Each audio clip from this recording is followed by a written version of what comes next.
네, 부동산 가격을 결정짓는 기준들, 특히 입지를 많이 따지죠. 이제 서울 지역 중에서도 어디에 있느냐에 따라 또 달라질 거고요. 그렇지만 실제적으로 큰 틀을 보게 되면 가장 선행 지표는 이제 서울시장이 될 거고요. 서울시 안에서도 이제 강남 서초 시장을 가장 주목을 합니다. 그 시장이 어떻게 움직이냐에 따라서 각 그 23개 구가 또 크게 영향을 받거나 덜 받거나 하거든요. 또 지방시장도 마찬가지고요. 수도권 지역이 또 서울시장의 영향을 받아서 수도권 지역이 또 가격이 오르듯이 수도권 지역의 가격이 오르게 되면 더 밑으로 충청권부터 그 지방시장까지 영향을 받습니다. 이번 정부에서는 전방위적으로 지방시장까지 전체적으로 다 영향을 받았던 시장이다. 이렇게 말씀드리고 싶고요. 국지적으로 어떤 지역만 오른 게 아니라 전체적으로 다 오른 거죠. 지난 2003년도에 노무현 시대 때 가격 상승 폭을 보게 되면 거의 비슷한 수준입니다. 물론 그때보다 더 많이 올랐다라고 얘기할 수 있지만 특히 이제 강남 지역 같은 경우는 집값이 떨어지지 않는 이유가 충분히 있습니다. 뭐 여러 가지 이유가 있기 때문에 또 지금조차도 가격이 현재 실제적으로 다른 지역보다도 또 현재 최고가를 경신을 하면서 거래가 되는 이유도 이런 시장에서도 당연히 강남만의 특성이 있기 때문에 그렇겠죠. 그래서 강남 지역의 집값이 상승하는 요인 뭐 이런 것들을 한번 분석을 해봤고요. 일단은 첫 번째로 이제 서울시 입장에서 한번 말씀드려 보겠습니다. 서울시에서 얼마 전에 발표된 내용을 보게 되면 2030 현재 4대 신성장 축에 들어가 있는 지역이 강남입니다. 강남 같은 경우는 경부속도로 지하사업부터 해서 국제로 복합지구라든가 잠실 서초부터 해서 동서 지역을 연결을 하는 복합개발 사업을 진행시키면서 이 지역을 더욱더 개발의 폭을 넓히겠다. 라는 큰 틀이 잡혀 있고요. 또 서울비전 2030의 4대 신성장 축에 들어가게 되는 지역을 보게 되면 미래 융합 산업 지역으로 들어간 지역이 한강, 삼성, 수서, 양재, 강남권입니다. 결론적으로는 우리 현재 뭐 어느 하나도 무시할 수가 없는 상황이지만 국제 경쟁이라든가 청년 첨단 또 감성 문화 이런 것도 있겠지만 미래 융합에 관련된 어떤 그런 시설들이라든가 그런 어떤 그 분야가 발전되지 않으면 우리 미래 먹거리 산업은 없다라고 할 정도이기 때문에 가장 중심권에 있다라고 보시면 될 거고 업무가 밀집되어 있는 것도 실제적으로 전문가 집단들이 가장 밀집도가 높은 지역이 이제 강남권일 수밖에 없다라는 얘기겠죠. 거기에 신성장 뭐 산업축이라든가 여러 가지 축을 봤을 때도 전체적으로 현재 청년부터 해서 연결된 라인들이 미래 융합을 중심으로 해서 움직인다 이렇게 말씀드릴 수 있고요. 그 다음이 또 이제 같이 발표된 내용 중에서도 이제 재건축과 관련된 내용입니다. 이거는 강남 지역이 재건축 지역이 많다 보니까 강남 지역은 태생 자체가 아파트 단지로 원래 개발됐던 지역이다 보니까 아무래도 다른 지역에 비해서 재건축 단지들이 굉장히 많습니다. 지금 현재 재건축이 진행되는 지역도 있고요. 이미 입주된 지역도 있고 그렇기 때문에 앞으로 남아있는 지역들, 이제 강남 지역 중에서도 가장 노른자 지역들, 압구정동이라든가 대치동이라든가 이런 지역들 같은 경우도 35층 높이 규제가 삭제된 부분을 굉장히 영향을 많이 받을 겁니다. 그동안에 대치 음마아파트 같은 경우는 이제 50층까지 현재 심의를 넣었다가 이제 반려가 됐던 이유가 35층 규제 때문에 그렇거든요. 이게 지금 현재 2014년도부터 이제 8년 정도가 이제 박원순 시장 때 이제 만들었던 그런 어떤 정책들이 반영이 됐던 거기 때문에 이 35층 높이 규제가 삭제가 됐다. 라는 내용은 그만큼 높이 규제가 없다는 얘기이기 때문에 높이를 마음대로 용적률을 또 높인다는 얘기는 아닙니다. 이건 높이 규제거든요. 그렇기 때문에 현재 기준에서는 현재 2030 도시 기본계획 자체에서는 현재 농종률이 35층까지 또 제한되어 있기 때문에 복합지역은 이제 50층까지, 주거지역은 35층까지 그렇기 때문에 당연히 이런 형태의 주택단지들이 굉장히 많습니다. 똑같은 높이의 현재 건물들이 올라가는 거 많이 보실 수 있는데 용적률은 그대로 둔 상태에서 실제적으로 높이 규제가 삭제가 됐기 때문에 이젠 이런 형태가 될 수 있겠죠. 이렇게 현재 파도 모양으로 현재 스카이라인이 달라질 수 있다라는 내용입니다. 그렇기 때문에 이런 부분은 용적률을 같이 높여주는 부분에서 좀 어떤 정책이 수반이 되게 되면 굉장한 파급 효과가 있을 겁니다. 그렇지만 아직까지는 지금 발표된 내용을 보게 되면 실제적으로는 용적률은 그대로 두고 최대 250%까지죠. 원래는 원칙적으로 300%있기는 하나 이제 250% 이상을 받기는 어려운 상황이기 때문에 당연히 실제적으로 동일 용적률의 현재 높이 규제만 삭제가 된 부분 이것 또한 실제적으로 높이가 달라지는 부분이 있기 때문에 물론 이제 면적이 줄어드는 수도 있겠죠. 높이를 높이기 위해서 각 층마다 면적이 줄어들겠죠. 연면적이 그만큼 현재 규제를 받기 때문에 그렇지만 이런 형태의 스카이라인은 조성이 될 수 있다.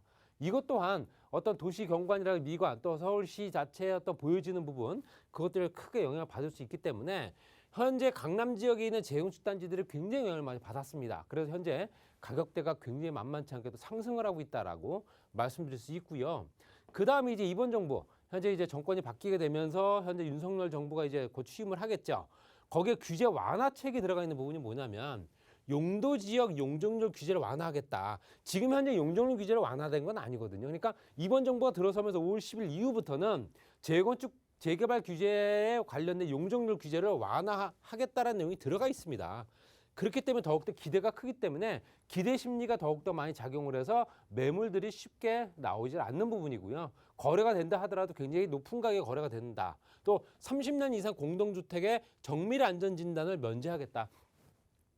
이 부분은 정밀 안전진단 규제 같은 경우는 현재 실제적으로 이제 규제가 들어가 있는 부분입니다. 그래서 2등급 이상이 돼야지만 재건축될 수 있기 때문에 그만큼 더욱더 안전진단 자체, 안전성에 굉장히 어떤 그런 형태의 어떤 그 재건축의 규제에 높은 비율을 줬는데 이번 정부, 이번에 들어서는 정부에서는 주거 환경에도 신경을 썼습니다. 그래서 주거 환경에 거의 2배 정도 이상을 신경을 쓰게 되기 때문에 정밀 안전 진단이 면제되거나 아니면 좀 완화될 가능성은 있다라는 얘기죠.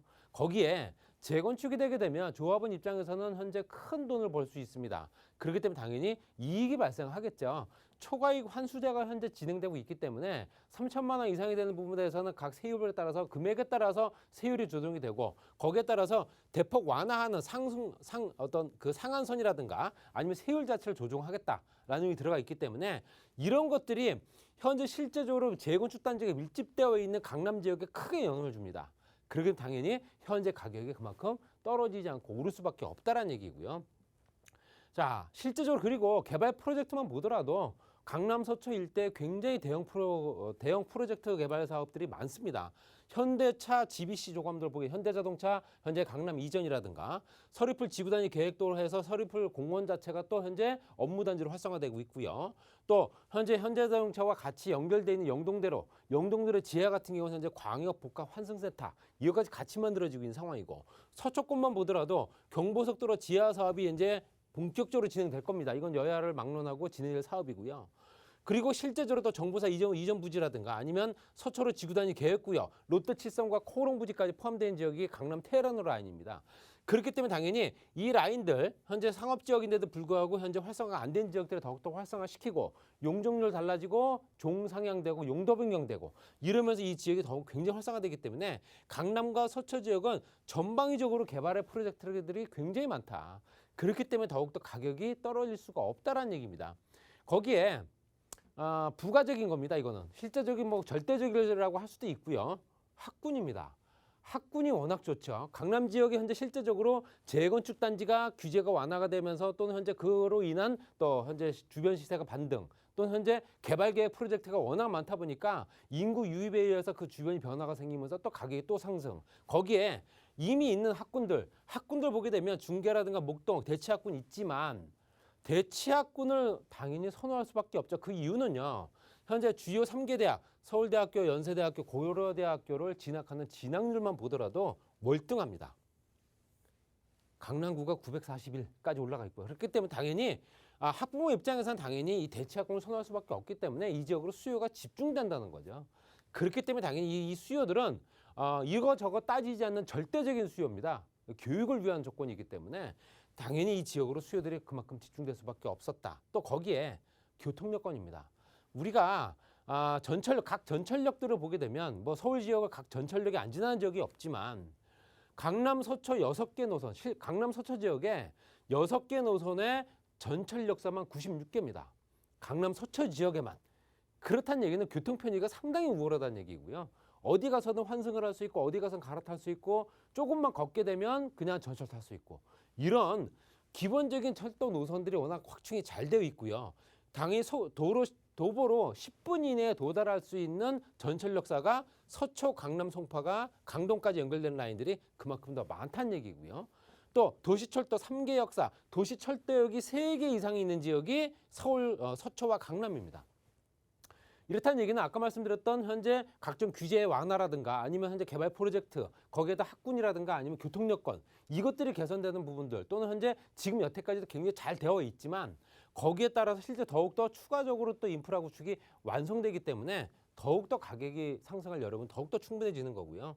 강남 3구와 나머지 22개 구 간에 비교를 하는 것도 인프라 구축 비교를 하는 것도 지배적 직전까지 왕복 통근 시간이 강남 지역 69분인데 나머지 지역은 78분입니다. 굉장히 가깝죠. 직주 근접이 된다는 얘기입니다. 그리고 실제적으로 현재 대중교통 같은 77분인데 86분 걸리는 나머지 현재 지자체들. 거기에 국공립 여린이집 수도 현재 65개가 있는 강남 서초. 거기에 따라서 또 그 나머지 지역은 57개. 또 구별 평균 공공도서관 수만 해도 8개가 있는 게 강남 서초고요. 또 1인당 공원이라든가 녹지 면적. 또 강남 지역은 업무설만 있는 게 아닙니다. 녹지 공간도 상당히 우월하기 때문에 녹지 공간이 20.24평방미터나 됩니다. 나머지 지역과도 월등히 많다. 그러니까 녹지 공간 풍부하고 교통 여건 좋고 학군 좋고 거기에 따라서 교통시설 확충되고 또 개발 프로젝트가 워낙 다양하고 거기에 따라서 또 현재 가격을 상승 주도를 하고 있는 재건축 단지들 즐비하고 가격이 떨어질 수가 없는 겁니다. 지금 현재 상황에서 봤을 때도 레이면 서초 STG 이건 얼마 전에 재건축된 아파트인데요. 84.1217 제곱미터, 85제곱미터 정도 되기 때문에 33평형 아파트입니다. 29억. 실제적으로 2020년도 비했을 때 거의 한 7억에서 8억이 올랐고요. 압구정 현대 7차 이건 말할 것도 없습니다. 이건 현재 실제적으로 재건축되지 않은 현재 노후된 단지인데도 불구하고 현재 가격이 얼마다 50억입니다. 평당 1억이 넘는 거고요. 1억 5천 이상 간다 보시면 될 것 같아요. 이미 재건축이 된 것도 아니고요. 재건축을 앞두고 있는 단지가 현재 1억 5천 넘게 호가를 하고 있습니다. 그렇다는 얘기는 당연히 앞으로도 가격은 떨어질 일이 더 없다라고 말씀드리고 싶고요. 지금 현재 서울 강남권 아파트값 변동률 보더라도 서초, 강남, 송파, 강동만 봤을 때도 강동 같은 경우는 떨어진 폭이 좀 줄긴 했어도 그래도 마이너스입니다. 그렇지만 강남, 서초 같은 경우는 현재 보합으로 다시 올라섰다. 이제 0.01% 떨어지는 것도 얼마 안 떨어졌죠. 0.01% 정도 거래가가 좀 하락했다가 다시 보합으로 올라섰다.